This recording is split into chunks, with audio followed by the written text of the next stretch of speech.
O Senhor esteja convosco. Ele está no meio de nós. Proclamação do Evangelho de Jesus Cristo, segundo Lucas. Glória a vós, Senhor. Naquele tempo, Jesus dizia aos discípulos: um homem rico tinha um administrador que foi acusado de esbanjar os seus bens.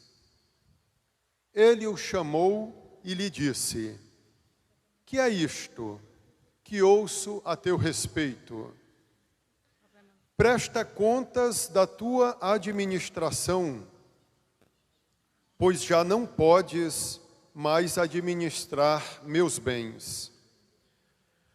O administrador então começou a refletir: o Senhor vai me tirar a administração. Que vou fazer? Para cavar não tenho forças, de mendigar tenho vergonha. Ah, já sei o que fazer.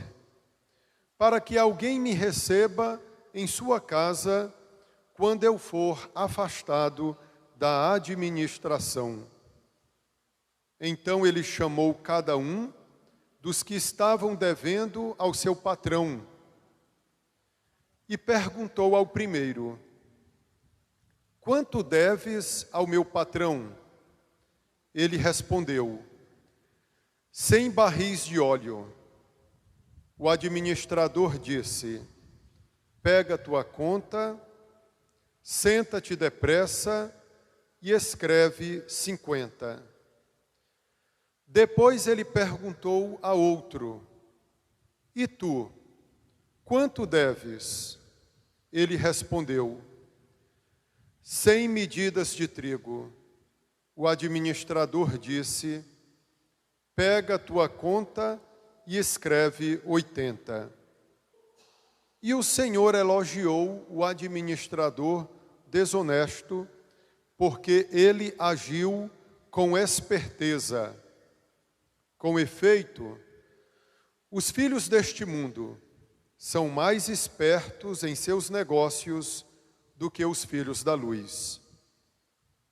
E eu vos digo: usai o dinheiro injusto para fazer amigos, pois quando acabar, eles vos receberão nas moradas eternas. Quem é fiel nas pequenas coisas, também é fiel nas grandes. E quem é injusto nas pequenas, também é injusto nas grandes. Por isso, se vós não sois fiéis no uso do dinheiro injusto, quem vos confiará o verdadeiro bem? E se não sois fiéis no que é dos outros, quem vos dará aquilo que é vosso? Ninguém pode servir a dois senhores, porque ou odiará um e amará o outro, ou se apegará a um e desprezará o outro. Vós não podeis servir a Deus e ao dinheiro. Palavra da salvação.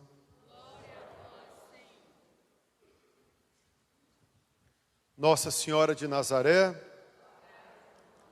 louvado seja nosso Senhor Jesus Cristo. Caríssimo, neste domingo, o 25º do tempo comum, nós ouvimos o Evangelho segundo São Lucas. E Jesus começou o Evangelho contando a parábola de um administrador infiel. Para o seu patrão. Ele já estava tão acostumado em ludibriar, em passar para trás o seu patrão. Mas um dia a conta chega. O mal tem calças curtas. Um dia o mal aparece, se descobre tudo. Então ficou-se sabendo que aquele administrador infiel estava sendo desonesto com seu patrão e o patrão. Mas o administrador infiel foi muito ágil, muito esperto. Tinha uma vida fácil e ele começou a se perguntar: olha, o que é que eu vou fazer depois que eu estiver sem trabalho, só queimando neurônios, planejando. Ele ficou disposto a perder tudo o que ele tinha locupletado, ou seja, tudo aquilo que ele tinha conseguido de maneira desonesta, ele estava disposto a abrir mão de tudo aquilo para que, após a sua demissão, os seus amigos o acolhessem na sua casa ou dessem para ele alguma ocupação. Então ele chamou o primeiro que devia, o seu patrão. Quanto deves ao meu patrão? 100 barris de óleo. Então escreve aí na conta que agora tu estás devendo só 50 barris. Porque os outros 50 barris, digamos assim, ele tinha superfaturado. Realmente a pessoa só devia ao patrão 50 barris de óleo.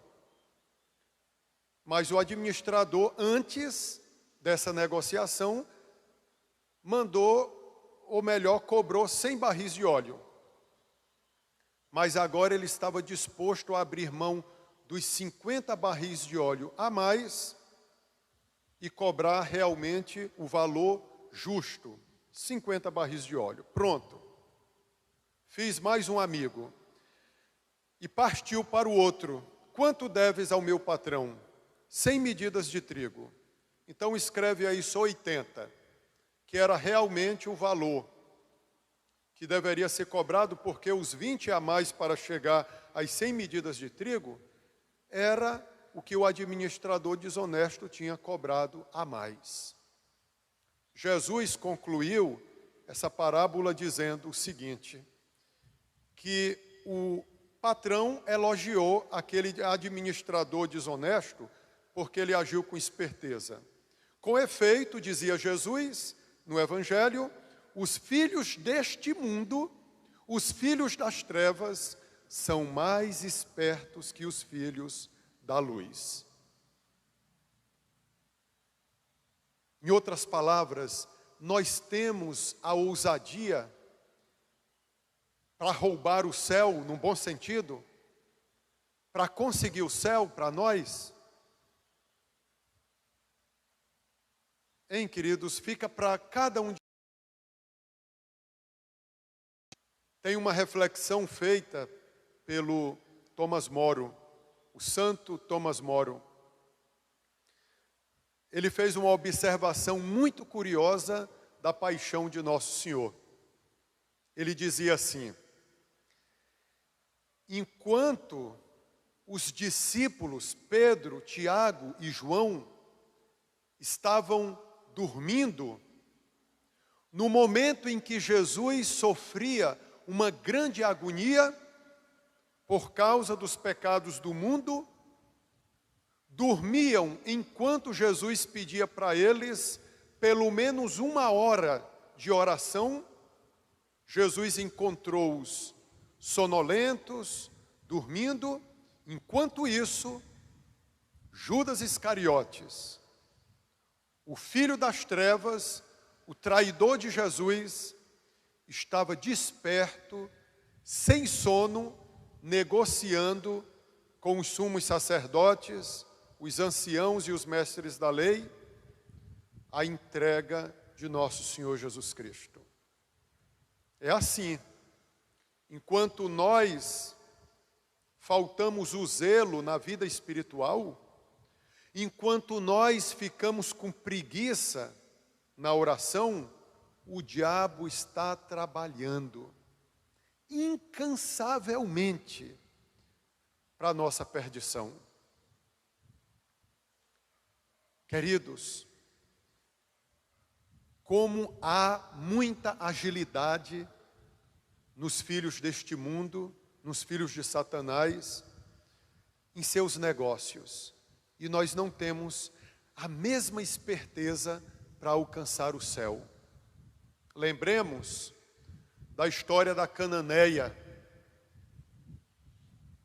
Jesus lançou um desafio para ela e ela passou no teste. Ela tinha uma filha que estava possessa e ela começou a clamar a Jesus a libertação da filha. E meus irmãos, Jesus respondeu para ela: eu não posso tirar o pão da mesa dos filhos para lançá-lo aos cachorrinhos. E ela respondeu: é verdade, eu também, agora digo eu também sou mãe, e eu sei o carinho, a dedicação para com os filhos, mas é verdade também, mestre, agora diz ela, mas é verdade também que os cachorrinhos querem se alimentar das migalhas que caem das mesas dos seus donos. A mulher se humilhou, mas foi assim que ela alcançou a graça de Deus. Jesus se rendeu diante das palavras daquela mulher e disse para ela: vai, mulher, a tua filha está salva, a tua filha está liberta. Vejam, porque a salvação é de graça, a gente tem que receber de qualquer jeito, sem esforço nenhum da nossa parte. Só porque Deus é misericórdia e Deus dá de graça, aí agora eu tenho que ficar todo relaxado na vida espiritual?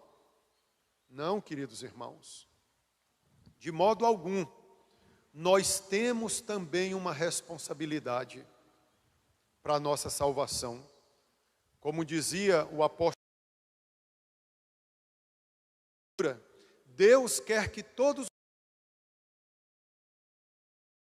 cheguem ao conhecimento da verdade. Ele quer. Mas quando se trata do ser humano, o querer não significa uma realização. Deus quer, mas às vezes o homem não quer. Um dia, Jesus já nos alertou em relação a isso, um dia o joio será separado do trigo. Um dia, os peixes pescados na grande rede da Santa Igreja Católica serão separados. Os peixes ruins jogados fora, os peixes bons recolhidos no cesto do céu da salvação. Essa vida aqui, comparada com a do céu, ela é vidinha. E não vale a pena a gente jogar fora o céu só para ter essa vida. Jesus também nos disse: quem se apegar a esta vida vai perdê-la. Mas quem abrir mão desta vida, por causa de uma vida maior do reino dos céus, terá a vida eterna. Digo para vocês, se nós formos infiéis nesse tão pouco aqui que Deus nos confiou, como é que nós vamos querer herdar o muito que Deus deseja dar aos seus eleitos? O melhor ainda está por vir. Não pensemos que nessa vida já está toda a recompensa. Dizia Jesus aos discípulos: tereis muito nesta vida, porém com perseguições, mas na outra vida tereis a vida eterna, que é o que nós aspiramos e desejamos. O Pai que vê o que é realizado no oculto, ou seja, no espírito do silêncio, diante de gios, os aplausos deste mundo já receberam a sua recompensa. E quem já recebeu, que não aguarde outra, aquela que vem de Deus, porque desejou mais a glória dos homens do que a glória de Deus. Só será fiel no muito quem for fiel no pouco, disse Jesus no Evangelho, palavras sábias. Se nós não formos capazes de cuidar daquilo que é dos outros, que a gente está aqui no mundo para isso, quem nos confiará aquilo que é nosso? Deus nosso Senhor não nos dará aquilo que é nosso se não cuidarmos daquilo que é dos outros. Dizia São Bernardo que o amor cresce quando ele ama, o amor se sente recompensado quando ama, e a única recompensa que ele espera é ser amado. Meus irmãos, não é para se fazer feliz, ou então tu te faz feliz fazendo o outro feliz, o teu esposo feliz. Você casa e já pensa nos filhos. E você tem filhos, vocês sabem que ter filhos é dispor de muita coisa. Como nós perdemos o espírito do sacrifício, nós não queremos mais ter filhos, que é para não bater cabeça, não ter dor de cabeça. As famílias diminuíram, porque a gente está esperando toda a recompensa aqui. A gente quer ter uma vida folgada, queremos trocar de carro todo ano, aumentar a nossa casa, viajar bastante.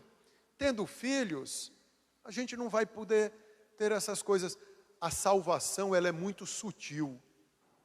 Em pequenas escolhas da minha vida, eu posso determinar o céu, ou então perder o céu. Esses gestos, queridos irmãos, de ter um verdadeiro espírito de mortificação. Alguém que nem pode mais ter filhos, mas resolve adotar filhos. Que coisa linda, incentivada pela Santa Igreja Católica. Queridos irmãos, é tão pouco que a gente acha que é muito, é tão pouco aquilo que Deus nos confiou agora, e se formos fiel nesse tiquinho, Ele nos confiará muito mais. Que é o céu, santos, na glória celeste. Eis a recompensa que Deus reserva para nós. Vem à nossa mente também as bodas de Caná. Quando faltou vinho, a Santíssima Virgem Maria disse ao Cristo, eles não têm mais vinho. Ela ouviu a resposta, o que temos a ver com isso? A minha hora ainda não chegou. Maria ensinou aos serventes e, portanto, a todos nós fazermos a vontade do Filho, fazei tudo o que Ele vos disser. Encheram então, os serventes encheram as talhas de pedra com água até a boca, e Jesus mandou que levassem a água transformada em vinho para o mestre-sala, aquele que provava o sabor do vinho. Ao provar o gosto daquele vinho, da água transformada em vinho, o mestre-sala disse ao noivo, é comum numa festa de casamento servir o vinho melhor no início. E quando os convidados já estão embriagados, servir o vinho menos bom.